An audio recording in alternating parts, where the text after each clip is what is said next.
Alright, we are going to be tackling the new game mode, the Apocalyptic Shadow, and we're just going to be doing stage 4 here, because all stages have the same two bosses, so all tips and teams are universal here. For the teams, I am going to be running Xueyi, Tingyun, Yukong, and Gallagher for Team 1, with the Moment of Termination buff, and this is kind of more of a hyper DPS type team, where Xueyi is just going to be doing a whole bunch of damage through her ult and follow-up attacks. Team 2 is going to be more break focused, consisting of Misha, Pela, Imaginary Trailblazer, and March 7th, with the Sun or Paradise for the speed and break boost. Anyways, without further ado, let's get started and we'll just kind of go over the fights here.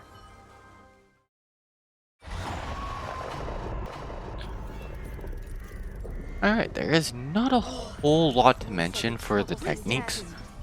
Pela's Defense Break doesn't last long enough for it to actually contribute to Super Break in any meaningful way.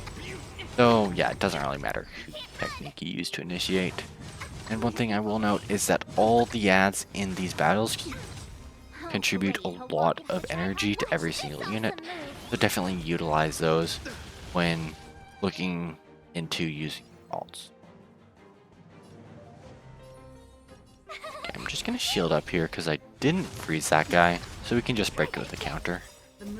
And now we got the super break up, which means we can actually do damage now. And I'm going to use Pela's ult, which will allow that middle one to kind of be destroyed here through our skill. And that opens up Argenti's toughness bar.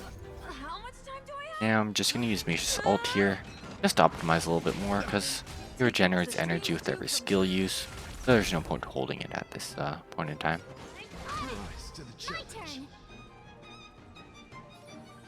I'll shield up to be safe.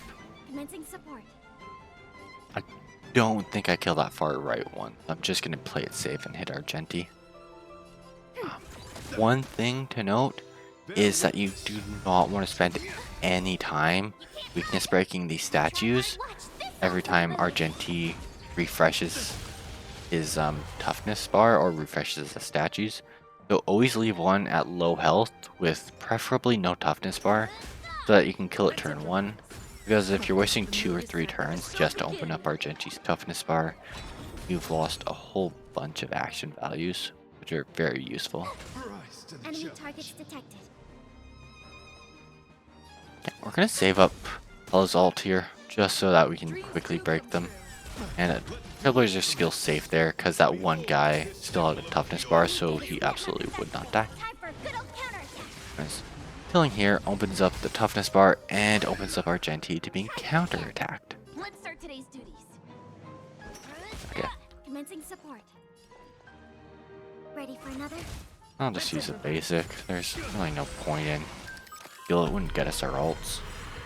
Enemy data secure. Net markers activated. If there was a world where Pela was able to actually get her ult there, that would have saved a lot of time, since Trailblazer would have been the starting off this weakness breaking phase, which means we would have gotten the bulk of her damage off at the start of the battle. Or the start of the weakness break battle. Whatever you want. Enemy targets detected. Okay, I think that health's a little bit too high to kill. Yep. A little bit of time lost, but it's whatever. Do you want to try to shield up units preemptively here? Because Argenti's going to use a huge attack here that gets boosted with every statue he absorbs. And I'm just going to shield up to avoid it. If you can, try to delay the actions of these things as much as possible. It's not really worth killing them unless you're running full DPS instead of super break, because the damage boost you get from killing them doesn't really matter to us. Oh, and a quick note, when Argenti summons the shields, before they get the taunt, they all have the physical, fire, and imaginary weaknesses, which means at this point here, you could use a Gallagher ult and reduce all their toughness bars, if you were, say, using Gallagher, or like maybe Argenti or some other AoE unit. But yeah, you could reduce all their toughness bars, which just saves you some time in the fight, and allows you to kind of weakness break them all with like a single attack. The mood is set. Let the show Which would begin. have been useful here, where Trailblazer now has to use another skill to weakness break that thing. Let's start today's. Toughness bar's not low enough where we have to worry about Misha's stacks. Stay in step. Dreams I do did play this a little bit overly cautious, I'd say. I was a little worried about losing Misha, though I kind of focused on the shields more than I needed to, Commencing support. but it kind of works out in the end, because fewer enemies means more bounce attacks on the boss, which is useful for Trailblazer's skill, especially when you have her at E6 if you Net markers activate. spent the time farming all those clocky credits. Gotta try hard. Watch this awesome move. Take your position. Let's improvise. So it's for sure over by Trailblazer's next turn. I'm hoping that we can finish before then. Enemy target. Saving Misha's ult here because I don't want to burn all his stacks because that would just sabotage all his damage. The mood is set. Let the show begin. Unfortunately, we do need to use Trailblazer's ult here, so we actually have Super Break. Enemy data net markers activate. Time for a good old Unfortunately, don't have Pela's ice resistance down from her skill, so Misha does a little bit less damage here. This awesome move. But I don't think it's a game-changing amount where we would save a turn, because I think we end on Trailblazer regardless. Take your. Let's improvise.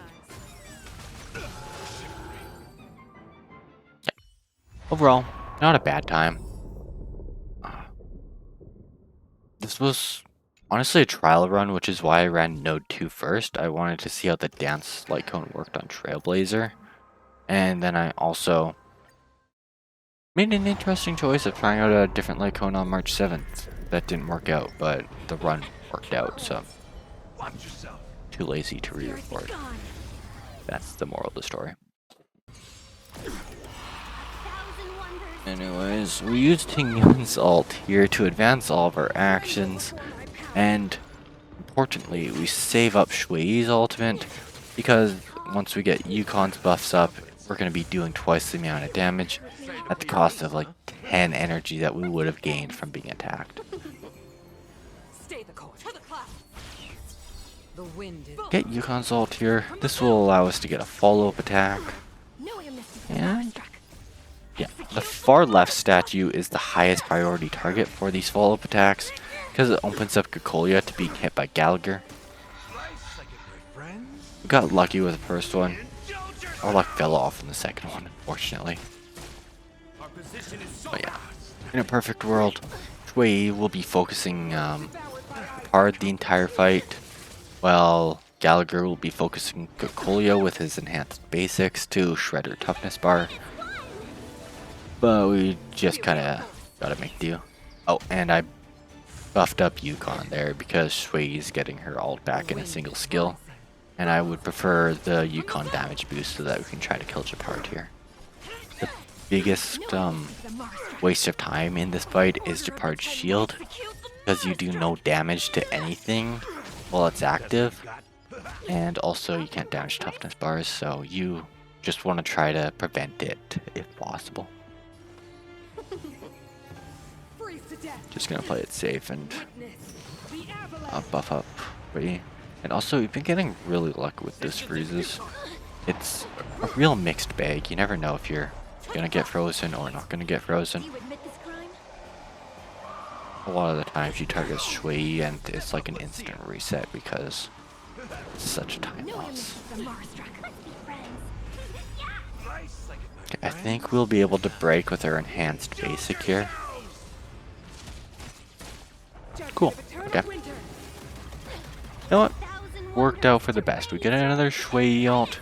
This is like a free 100k damage or something. 200k damage.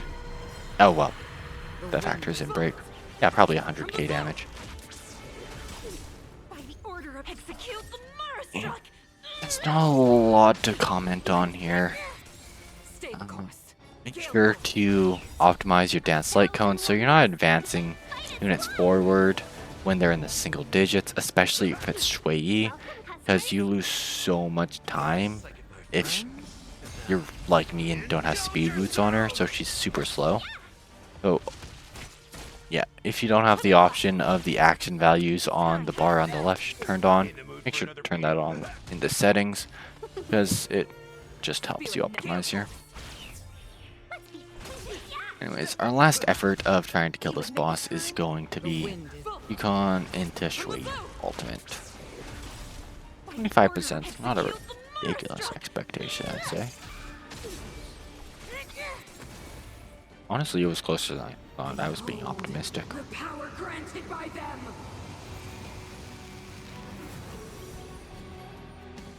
And again, in a perfect world, Gallagher would have his ult here, so you could ult Cocolia before she loses her toughness types, and then get your enhanced basic, which would be a huge amount of toughness bar damage before the battle starts, and then you would preferably have Gallagher's ult up by the time you kill the fire statue again.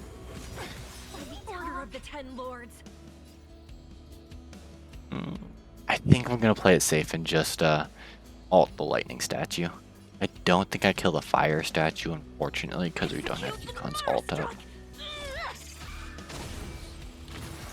Yeah, the damage wasn't really that high. Okay, get a free Yukong ult. I think we'll get Tingyun's ult if we use our skill. Yeah, that's fantastic. We'll ult the fire statue to half health it, and we'll kind of leave it to RNG and hope that our follow-up attacks can kill that thing. Honestly, with 2 layers of follow-up attacks, I think we've got it. By the Order of the Ten Lords.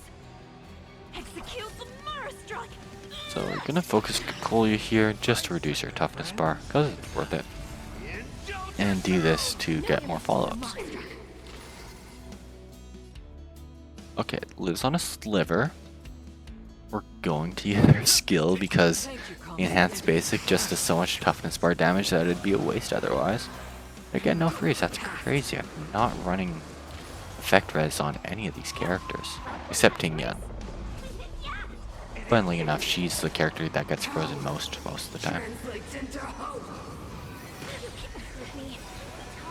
This is a little scary. The boss has a chance to imprison with her basic attacks now, which isn't as bad as freeze, but if it hits Xueyi, it's game over because she gets sent back way too far.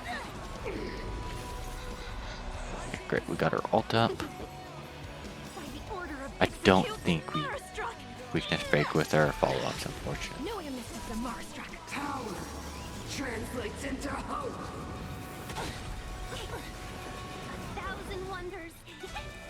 Okay. Okay, I think we'll weakness break with Gallagher's basic here. Are you serious? This is ridiculous. Alright. Deliver again. Because if we weakness broke with Gallagher's basic there, Xueyi would have moved first when the boss was weakness broken, so we could have gotten a Yukong enhanced skill off here. But we didn't.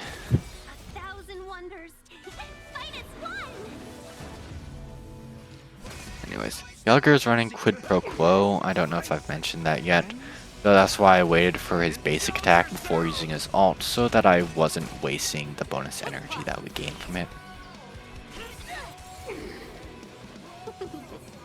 Otherwise, there's not really point in him not, or any point in saving his ult, because his turns don't really do a whole bunch when he's not healing. That is way too high to kill, unfortunately, yeah. I think we might be able to get it with Xueyi's ult if we have really good follow-up luck.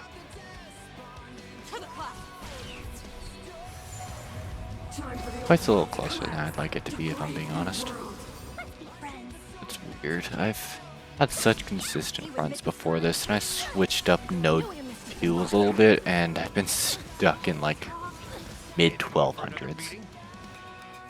didn't change a thing in Team 1. It's weird. But whatever. Good, my friends. Indulge yourselves! Stay the course.